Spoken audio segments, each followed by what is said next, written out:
Isa ni Kristo sa ating kalagayan, malibang sa kasalanan. Ipinahayag nito ang isang panyaya para sa lumaya mula sa kasalanan at kamatayan. Ito na nga ang panahon na marinig ng mga patayan. Taglay ang pag-asang babangon din tayong kasama niya.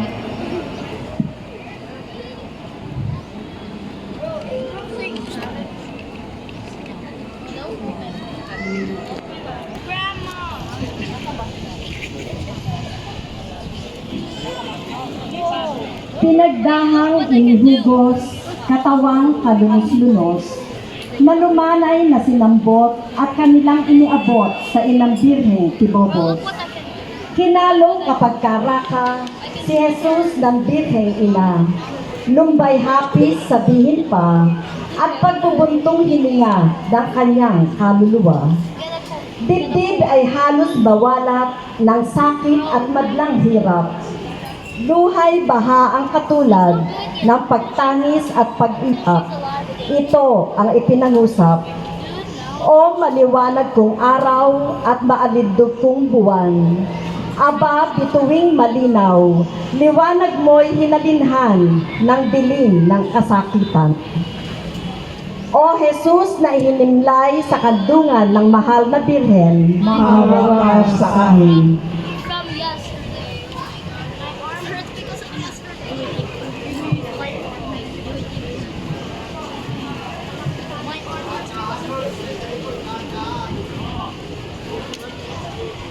Bro, that's just so hard. Wait, try to put her inside.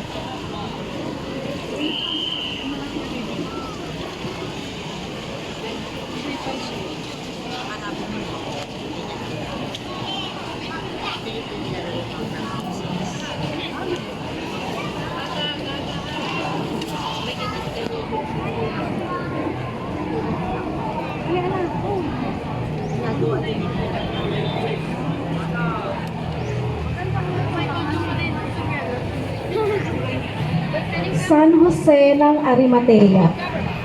Si Jose ay isang mayaman at iginagalang na kagawad ng Sanhedrin. Lihim siyang tagasunod ni Jesus na nanatiling tahimik dahil sa takot sa mga Hudyo. Subalit nang dumating ang sandali ng matinding pangangailangan ni Jesus, naging bahagi nito si Jose. Naglakas loob siyang lumapit kay Pilato upang humingi ng pahintulot na kunin ang bangkay ni Jesus. Kasama ni Nicodemo, nilagyan niya ng pabango ang bangkay, binalot sa isang bagong kayong lino na kanyang binili, at inilibing sa sariling libingang inuka sa bato. San Jose ng Arimatea, ipanalangin mo kami.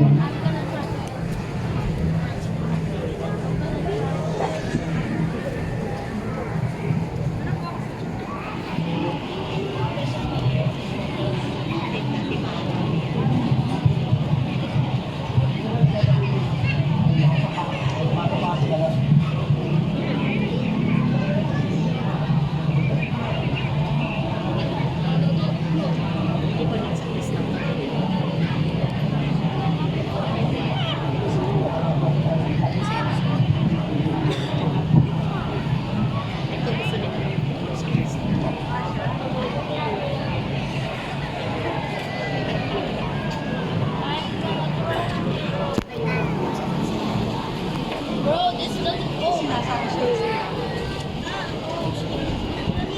San Nicodemo. Si Nicodemo ay isang Pariseo at pinuno ng mga Hudyo sa Jerusalem at ipinapalagay na kagawad ng Sanhedrin. Binanggit siya sa kaugnay ng paglilibing kay Jesus. Sumama siya kay Jose ng Arimatea. Dala ang pabango, mga 100 libra ng pinaghalong mira at aloe. Kinuha nila ang bangkay ni Jesus bago inilibing. Nilagyan nila ito ng pabango habang binabalot sa kayong lino ayon sa kaugalian ng mga Hudyo. San Nicodemo, ipanalangin mo kami.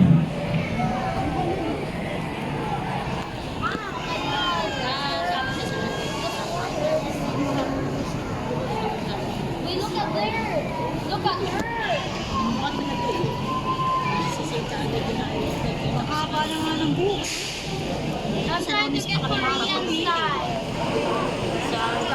Papa said I'm trying to get Santa Veronica ng Jerusalem. Bagamat hindi nabanggit sa Ebanghelyo, mayroong matandang tradisyon sa simbahan na nagpapalagay na mayroong isang babaeng nahabag nang makita ang kalagayan ni Jesus habang nagpapasal ng krus. Pinunasan niya ang mukha nito na puno ng dugo, pawis at alikabok. Nakilala ang babae sa tawag na Veronica. Santa Veronica ng Jerusalem, ipanalangin mo kami. put it in there. Put it in there.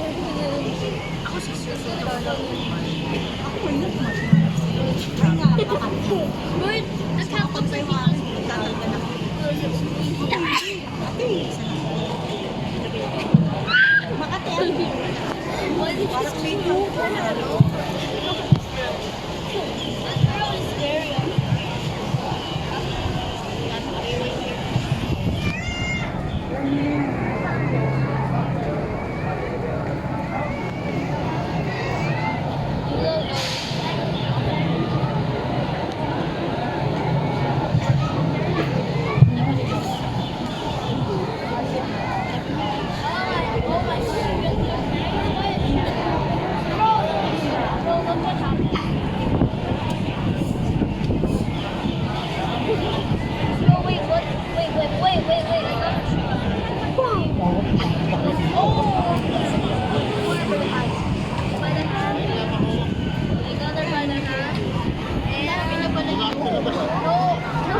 San Jose Barsabas Justo.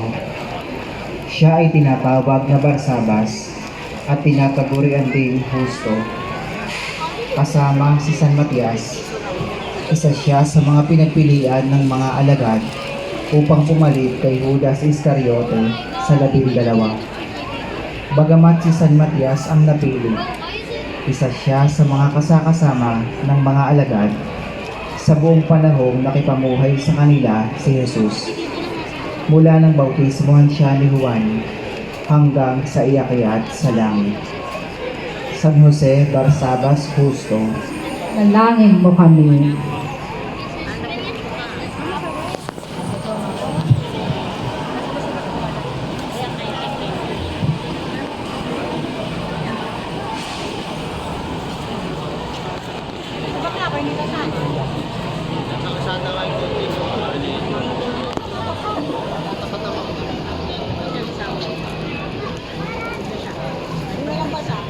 San Cleopas. Siya ay isa sa 2 alagad na pinagpakitaan ng muling nabuhay na Kristo sa daan patungong Emmaus noong gabi ng unang linggo ng pagkabuhay. Yamang siya ay galing sa Jerusalem noon, maaaring kabilang si Cleopas sa binanggit na mga kaibigan ni Jesus na nakatayo ng di kalayuan sa paanan ng krus.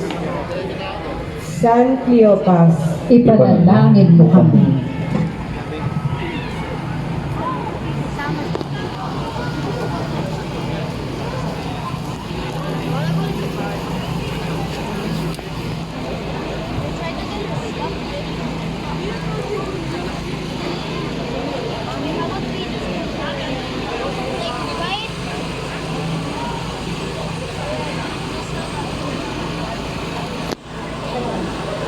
San Simeon ng Jerusalem. Siya ay anak ni Cleopas at kamag-anak ng Panginoon. may nagsasabing naaaring siya ang kasama ni Cleopas sa daan patungong Emmaus. Namatay siyang isang martir sa pamamagitan ng pagkapako sa krus. San Simeon ng Jerusalem, Ipanalangin mo kami.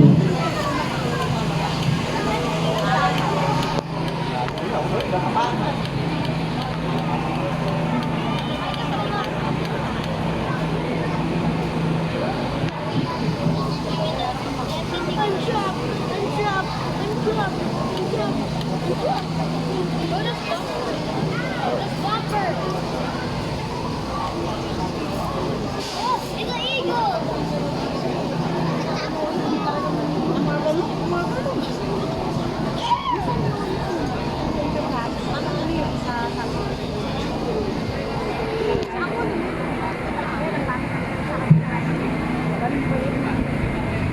San Lazaro ng Betania. Malapit na kaibigan ni Jesus at kapatid ni Marta at Maria. Muli siyang binuhay ni Kristo makaraan 4 na araw pagkatapos siyang ilibing. Ang hawak niyang aklat ay sagisag ng kanyang pangaral ng Ebanghelyo. San Lazaro ng Betania, ipanalangin mo kami.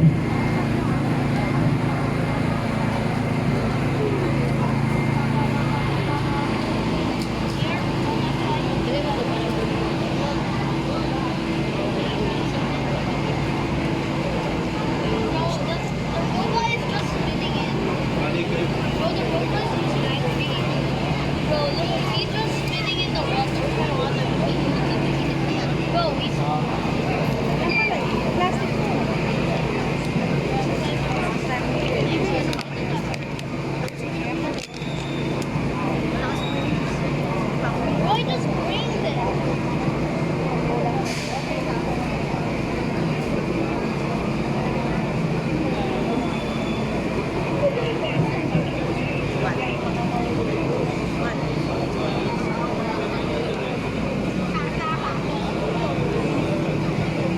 Santa Marta ng Betania. Siya ay kapatid ni Maria ng Betania at Lazaro. Silang magkakapatid ay kaibigan at alagad ni Jesus. Sa salaysay sa Ebanghelyo, nalarawan siyang abala sa mga gawaing bahay nang si Jesus ay dumalaw sa kanila. Nang mamatay si Lazaro, ipinahayag niya kay Jesus ang kanyang pagtitiwala at pananalig. Santa Marta ng Betania, Ipanalangin mo kami.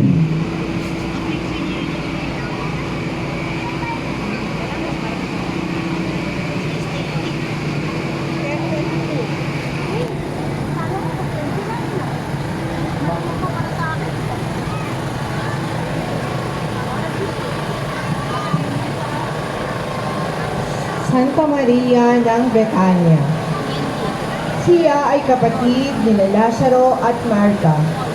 Nang si Jesus ay dumalaw sa kanilang tahanan, naupo siya sa may paanan ng Panginoon upang makinig dito. Siya ang nagbuhos ng pabango at nagpunas ng kanyang buhok sa paa ng Panginoon. Santa Maria ng Betania, Ipanalangin mo kami.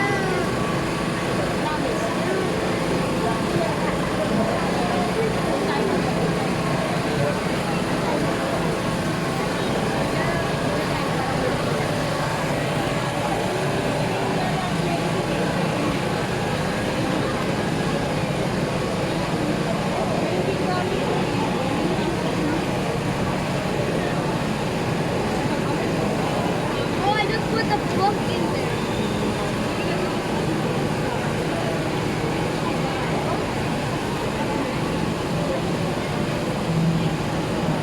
Katanguanan ni I'm gonna Kusa. put the face in there.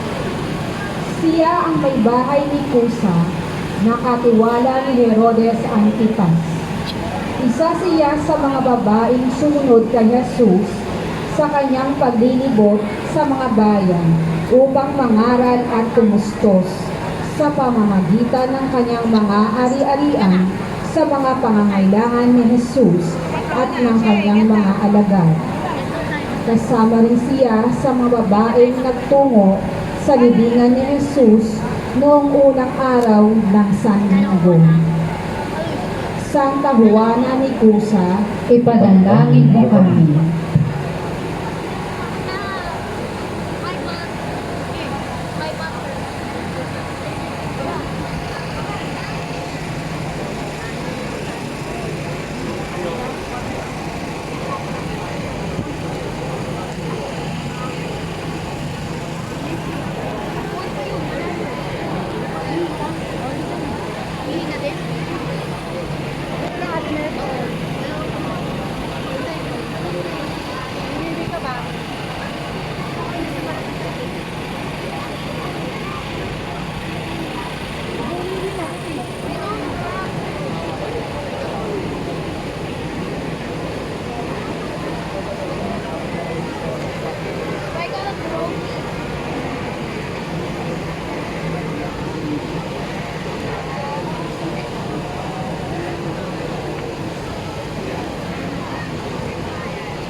Santa Salome.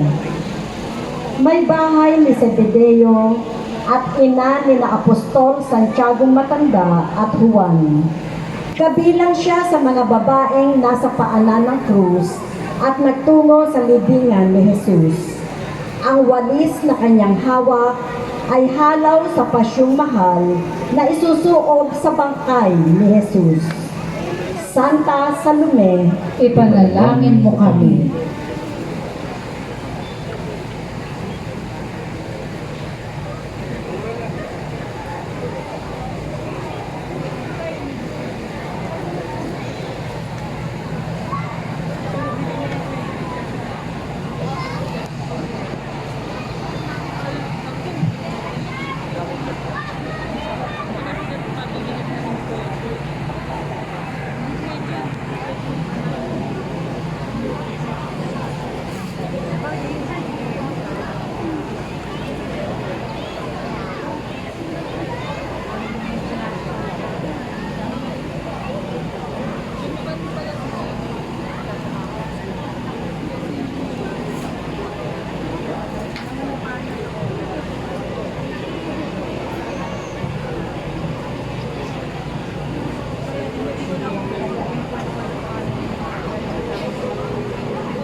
Santa Maria Cleofe, ina ni Santiagong Bata at Jose.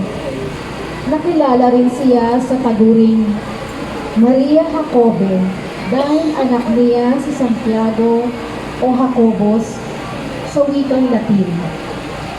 Batay sa mga salaysay sa Ebanghelyo, kabilang siya sa mga nasa paanan ng krus at sa mga nagtungo sa libingan ng Panginoon. Isa rin siya sa mga unang nakakita sa muling nabuhay na Panginoon.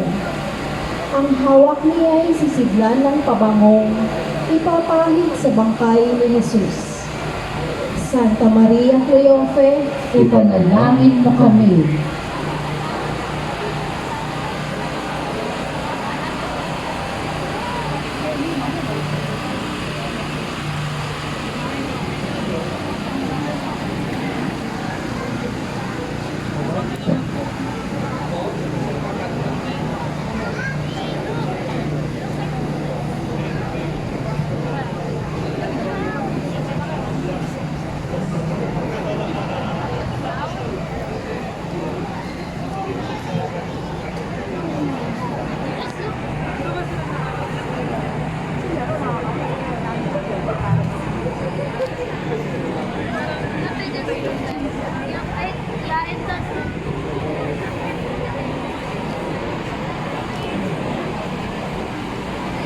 Santa Maria Magdalena.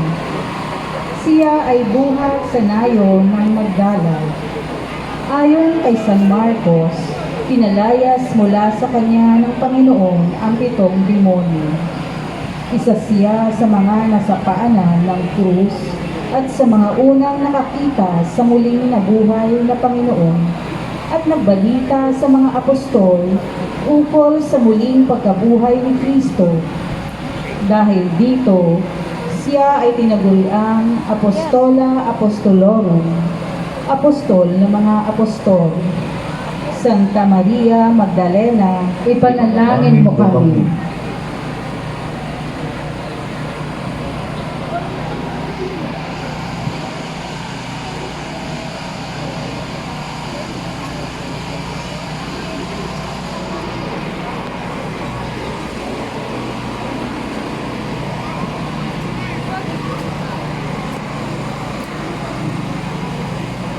San Juan Evangelista.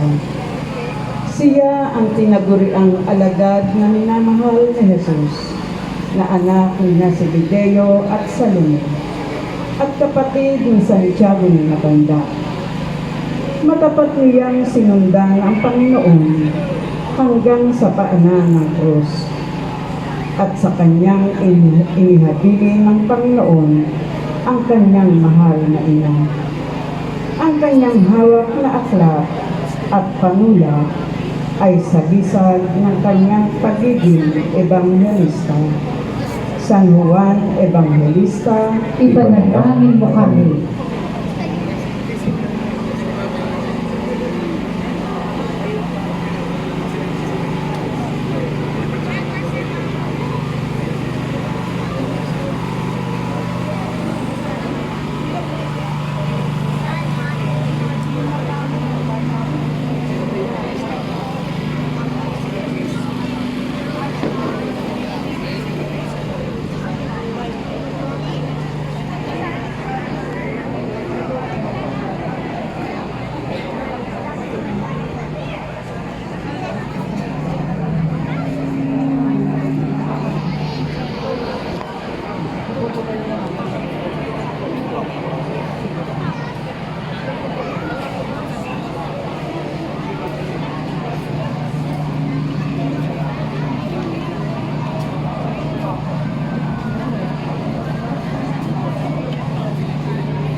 Birhen Dolorosa.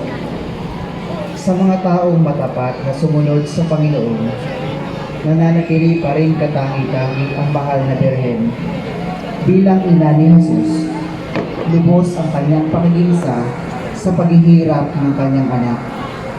Ang balaraw na nakatarak sa kanyang puso, nahango mula sa hula ni Simeon nang dalhin ni na Jose at Maria ang sanggol na Jesus sa templo, ay sagisag ng sakit at hirap na dinanas niya.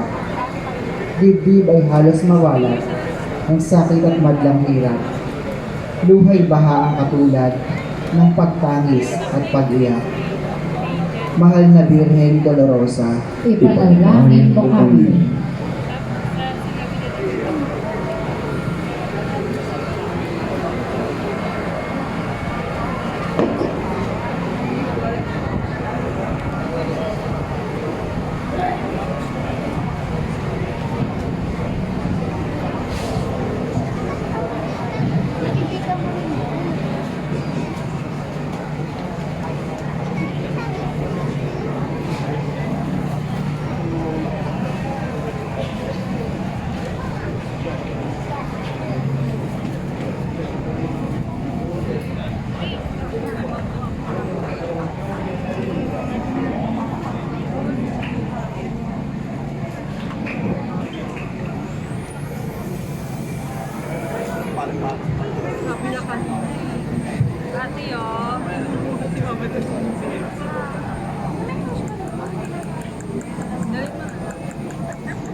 Hindi kita kayang bukati. Ako din. Kaya mo ba? Close your.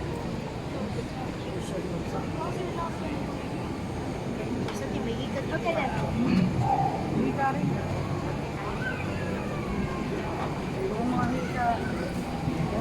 Bro, look how many things I have. Una kayo dalawa. Una, anak. Hey. Laki mo ang ba? Upo pa ba kayo? Nandiyan na. Isa tayo. Nandiyan tayo. Nandiyan na pa ba na?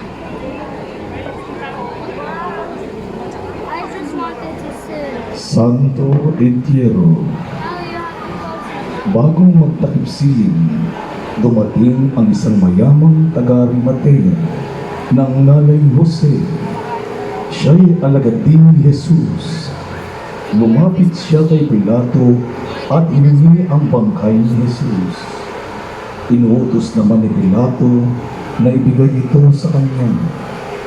Kaya kinuha ni Jose ang bangkay at binalot sa bagong kayong lino. Nang sila nga ay dumating doon sa mahal na libing, ay binaba ng tabing ang katawang malulungin nitong sumakob sa atin.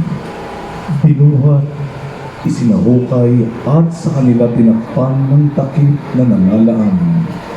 Batong marmol ang pangalan sadyang kalinis-linisan. O Jesus na nag-alay ng buhay para sa sangkatauhan, maawa ka sa amin. Halos hindi ibig iwan ng ilang may hapis lumbay.